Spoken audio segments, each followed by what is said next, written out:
ভবিষ্যতে আপনাদের সামনে কপালে অনেক দুর্গতি রয়েছে। সম্মান আপনারা পেয়েছেন, সম্মান আপনারা হারাবেন না।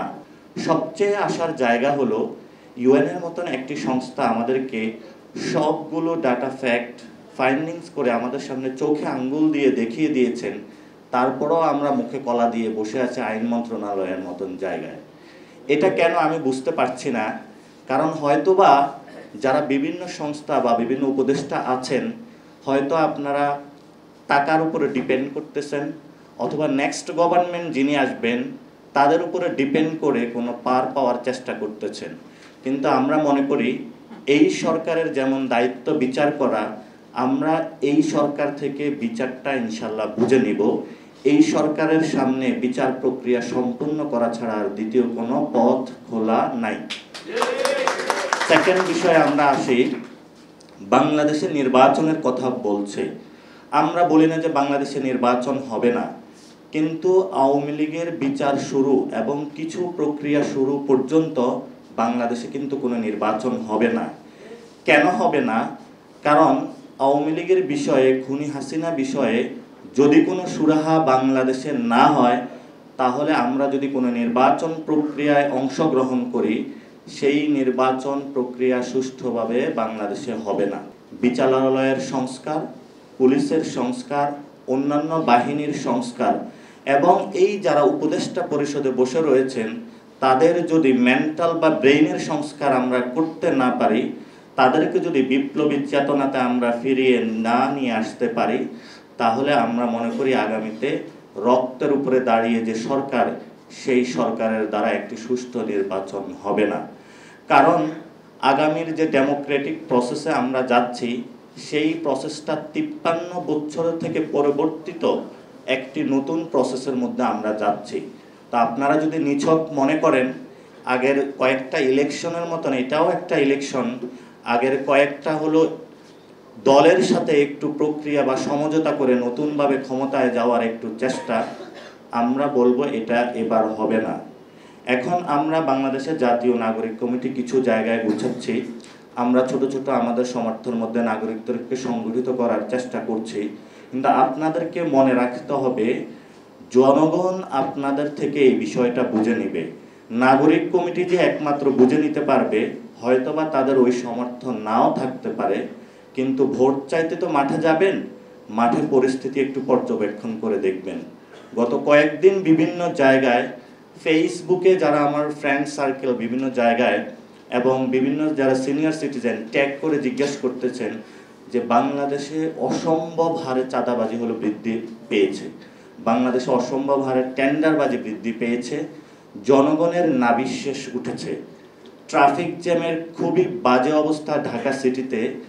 আমাদের ঢাকা সিটিতে 24-এর গণ অভ্যুত্থান পরবর্তী সময়ে ন্যূনতম কোনো পরিবর্তন আমরা দেখি নাই। অনেকেই বিভিন্ন রাজনৈতিক দল প্রিভিয়াসলি করেছেন, পরে বিভিন্ন সময়ে সময়ের বাঁকে সিভিল সোসাইটি করেছেন, এখন উপদেষ্টা পরিষদে আছেন। রাজনৈতিক বোধ সম্পন্ন আমরা আপনাদেরকে এখনো মনে করি, বোধ হারাবেন না। মানুষের সামনে খুব বাজে অবস্থা যাচ্ছে, আইন শৃঙ্খলার চরমভাবে অবনতি হয়েছে, দ্রব্য মূল্যর অনেক বেশি মানুষকে এফেক্ট করছে। যদি এই জায়গাগুলো সমাধান না করতে পারেন, তাহলে ভবিষ্যতে আপনাদের সামনে কপালে অনেক দুর্গতি রয়েছে। সম্মান আপনারা পেয়েছেন, সম্মান আপনারা হারাবেন না। আমাদের সামনে বিচার, সংস্কার, গণপরিষদ নির্বাচন, নতুন সংবিধান, এই কয়েকটি বিষয় ছাড়া নতুন সামনে কোনো পথ আমাদের নাই। এগুলোর সুরাহা এবং সমাধান করেই আমাদেরকে সামনে যেতে হবে। এই জন্য জাতীয় নাগরিক কমিটি পুরো বাংলাদেশে ঐক্যবদ্ধ হচ্ছে। ছাত্রদের একটি দল এই মাসে আমরা আশা করে নিয়ে আসতে পারবো, যেই দলের এজেন্ডাগুলোর মধ্যে থাকবে জাস্টিস, রিফর্মস এবং একটি গণপরিষদ নির্বাচনের মাধ্যমে নিউ কনস্টিটিউশন মানুষকে উপহার দেওয়া। সারা ম্যাম আছেন, অনেকেই কথা বলতে পারে কেন আমরা 72-এর সংবিধান বিরোধিতা করি। কারণ 72-এর এই সংবিধান দিয়ে গত 53 বছরে কেন আমাদের খুনগুলো আপনারা বন্ধ করতে পারলেন না? 72-এর সংবিধানের মধ্য দিয়ে কেন আমাদের বাংলাদেশের ল্যান্ডের মধ্যে ইন্ডিয়ার মতন একটি শক্তিশালী রাষ্ট্র জনগণের উপরে চেপে বসতে পারে? এই 72-এর সংবিধানের কারণে আমাদের গত 2000 মানুষকে শহীদ করা হয়েছে। এই 72-এর সংবিধানের মধ্য দিয়ে আমাদের জীবন যৌবন সব কিছু আমাদের কেড়ে নেওয়া হয়েছে। এই বিষয়গুলো আপনারা গত 53 বছর স্পষ্ট করতে পারেননি বলে আজকে আমরা এই জায়গায় উপনীত হয়েছি। আমরা এই সংবিধান মানি না, আমরা একটি নতুন সংবিধান চাই, সেটা অবশ্যই গণপরিষদের মধ্য দিয়ে, যেই সংবিধানে 72-এ বাংলাদেশের অধিকাংশ মানুষকে যেমন খারিজ করা হয়েছিল, দিল্লির এজেন্ডা বাস্তবায়ন করেছিল, আমাদের যে স্বাধীনতার ঘোষণাপত্র সেটা থেকে নতুনভাবে বাংলাদেশকে একটি বিপদে ঠেলে দেওয়া হয়েছিল, আমরা সেই ঘোষণাপত্রে ফিরতে চাই। সাম্য, মানবিক মর্যাদা এবং ন্যায় বিচারের একটি রাষ্ট্র কায়েম করতে চাই। এই লড়াইয়ে সবাইকে অংশীজন হওয়ার জন্য আহ্বান জানিয়ে আমি আমার বক্তব্য শেষ করছি। ধন্যবাদ। গত 15 বছরে মানুষের উপরে হামলা, নিপীড়ন, খুন এইসব কর্মযজ্ঞে ছিল। আমরা তাদের সর্বোচ্চ শাস্তি আজকের এই ফোরাম থেকে দাবি করছি। দ্বিতীয়ত যে বিষয়টা, সেটা হলো আওয়ামী লীগের প্রশ্নে বা বাংলাদেশের বিচারের প্রশ্নে ছাত্র জনতার যে গণ অভ্যুত্থানে সরকার গঠন হয়েছে, এই সরকারের প্রথম কাজ হলো আওয়ামী লীগকে একটি বিচার প্রক্রিয়ায় নিয়ে আসা। 5 থেকে 8 তারিখের মধ্যে যখন সরকার গঠন হয়েছিল, বিভিন্ন রাষ্ট্রের উদাহরণ, যেটা ওবায়দুল কাদের বলেছিলেন, এই সরকার যদি ক্ষমতা থেকে যায়, অর্থাৎ প্রিভিয়াসলি আওয়ামী লীগ গভর্নমেন্ট, তাদের লাখ লাখ নেতাকর্মী নিহত হওয়ার উনি আশঙ্কা করেছিলেন। 5 থেকে 8 তারিখে যখন আমরা সরকার প্রক্রিয়া গঠনের মধ্যে যাই, সেখানে আমরা দেখেছিলাম ছাত্র জনতা যখন সরকার গঠন করেছিল, সেখানে আমরা প্রথমেই হত্যাযজ্ঞ ঠেকিয়েছি। কেন ঠেকিয়েছি? কারণ আমরা চাই বাংলাদেশে গত 53 বছরে যে বিচারহীনতার যে সংস্কৃতি রয়েছে, সেটা থেকে বেরিয়ে এসে একটি নতুন সংস্কৃতি বাংলাদেশে চালু করার জন্য আমরা সেটাতে সক্ষম হয়েছি। বিভিন্ন জায়গায় মব জাস্টিস হয়েছে, আমরা সেটাও বন্ধ করতে সক্ষম হয়েছি। এর মধ্যে কিছু কিছু মব জাস্টিস এখনও চলমান রয়েছে, আমরা প্রতিনিয়ত সেই বিষয়ে কার্যকরী পদক্ষেপ গ্রহণ করছি, যাতে বাংলাদেশে কোনো ধরনের মব ট্রায়াল বা জাস্টিসের মধ্য দিয়ে কোনো মানুষকে বিচারহীনতার সংস্কৃতির মধ্যে ঠেলে দেওয়া না হয়। তাহলে বর্তমান সরকারের এই ইন্টারিম গভর্নমেন্ট যদি আওয়ামী লীগ প্রশ্নে কোনো ক্ষেত্রে ধীরগতি বা নীরবতা অবলম্বন করে, তাহলে হয়তো বা জনগণ আবার রাজপথে নিজেদের হাতে আইন তুলে নিতে বাধ্য হবে। তো সেই পরিস্থিতির দিকে যদি বাংলাদেশ যায়, তাহলে আমরা মনে করি এখানে একটি সিভিল ওয়ার হওয়ার সম্ভাবনা রয়েছে। অনেকেই এখন বলছেন যে তাহলে তারা কি টুঙ্গিপাড়া যাবেন? আপনারা দেখেছেন ধানমন্ডির 32 যে একটি ইনসিডেন্ট হলো, এরপরে যদি এই ধরনের ইনসিডেন্ট সামনে বাংলাদেশে আসে, আমরা মনে করি যে বাংলাদেশের মানুষের মধ্যে নতুন একটি সংকট সৃষ্টি হবে। সেটা থেকে বের হবার জন্য যারা বর্তমান উপদেষ্টা পরিষদে রয়েছেন, ওনাদের চামড়াটা ঠিক গন্ডারের চামড়ার মতো। ওনাদের যখন 6 মাস আগে কোনো কিছু বলা হয়, সেই কাজটা 6 মাস পরে দেখা যায়। এই যাদের চামড়াগুলা গন্ডারের মতন, তাদেরকে আমরা বলবো চামড়াগুলো একটু পাতলা করুন।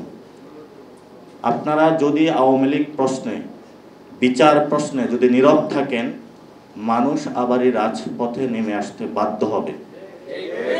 এবং আপনাদেরকে অনেক আশা আকাঙ্ক্ষা নিয়ে বাংলাদেশের মানুষ সরকারে বসিয়েছে, কিন্তু আপনারা যদি মনে করেন ওই সচিবালয় বা আপনাদের প্লেসগুলো কোনো লাক্সারি স্যুট বা হোটেল রুম মনে করেন, তাহলে মানুষের সামনে ভুল করবেন।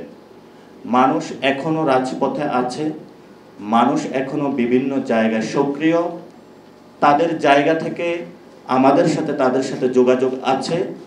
আমরা অনেক ক্ষেত্রেই মানুষকে নিবৃত্ত করে রাখছি এই জন্য যে বাংলাদেশের বিচার বিভাগের যে দীর্ঘদিন ধরে স্বাধীনতার কথা বাংলাদেশের মানুষ বলে আসছে, বিচার প্রক্রিয়ার কথা বলে আসছে, এই 24 গণ অভ্যুত্থান পরিবর্তিত সময়ে আমরা সেখানে একটি সুযোগ পেয়েছি। আমাদের সম্মানিত টিচার আসিফ স্যার আইন উপদেষ্টা হয়েছেন। উনি ভার্সিটিতে স্টুডেন্টদের সামনে অনেকগুলো বড় বড় কথা বলতেন, কিন্তু যখনই উনি চেয়ারে বসে গেছেন ওনার চেয়ারের গদিটা অনেক মোটা হয়ে গিয়েছে। সো আমরা যারা আইন মন্ত্রণালয়ে রয়েছেন, বিভিন্ন পুলিশে রয়েছেন, ফ্যাক্টস ফাইন্ডিং যারা রয়েছেন, আমরা সেই সংস্থাগুলোকে এবং যারা দায়িত্বে রয়েছেন আমরা তাদের জায়গাতে বলবো, জনতা আপনাদেরকে যে দায়িত্ব দিয়েছে সে দায়িত্ব পালন করতে আপনারা বাধ্য। এখানে অবাধ্য হওয়ার কোনো সুযোগ নাই। যদি মনে করেন অবাধ্য হবেন, কোনো কানাগলি দিয়ে পার পাবার চেষ্টা করবেন, কোনো রাজনৈতিক দলের সাথে সমঝোতা করে নেক্সট গভর্নমেন্টে আসার একটু পথ পরিষ্কার করবেন, এই সুযোগ আপনাদেরকে বাংলাদেশ আর দিবে না। কারণ আপনারা যে চেয়ারটায় বসেছেন সেটা শহীদ মিরাজের যারা রক্ত দিয়েছে তাদের রক্তের উপরে মাড়িয়ে ওই চেয়ারে আপনারা বসেছেন। তাহলে আমাদের জায়গা থেকে আমরা এখনো কেন ধৈর্য ধারণ করছি? আমরা আমাদের জায়গা থেকে এখনো ধৈর্য ধারণ করছি এই জন্য যে বাংলাদেশের বিচারহীনতার যে সংস্কৃতিটা রয়েছিল, বিচার বিভাগ পুরোটাই ধসে পড়েছে। কোনো সংস্থান বা প্রতিষ্ঠান পুলিশি যে ফ্যাক্টসগুলো রয়েছে সেগুলোকে শেখ হাসিনা নাই করে দিয়েছিল, এবং বিভিন্ন জায়গায় যখন তদন্ত কমিশন যাচ্ছে সেখানে কোনো ধরনের ডকুমেন্টস তারা পাচ্ছে না। এবং এখনও আমরা দেখতে পাচ্ছি বিভিন্ন সভরেন্টি ফোর্সের মধ্যে বিভিন্ন জায়গায় যারা ক্রিয়া কার্যকলাপে রয়েছেন সেখানেও বিভিন্ন তদন্ত সংস্থাগুলোর লোকজন যখন যাচ্ছেন সেখানে তাদের থেকে ডেটাগুলো রিকভারি করার চেষ্টা চালানোর পরও তাদেরকে ডেটাগুলো দেওয়া হচ্ছে না। সো আমরা কে কোথায় কি করছেন সেসব বিষয়ে সম্যক অবগত, কিন্তু যখন আমরা আবার এই মাঠে নামবো তখন আপনাদেরকে সেকেন্ড চান্স আমরা দিব না।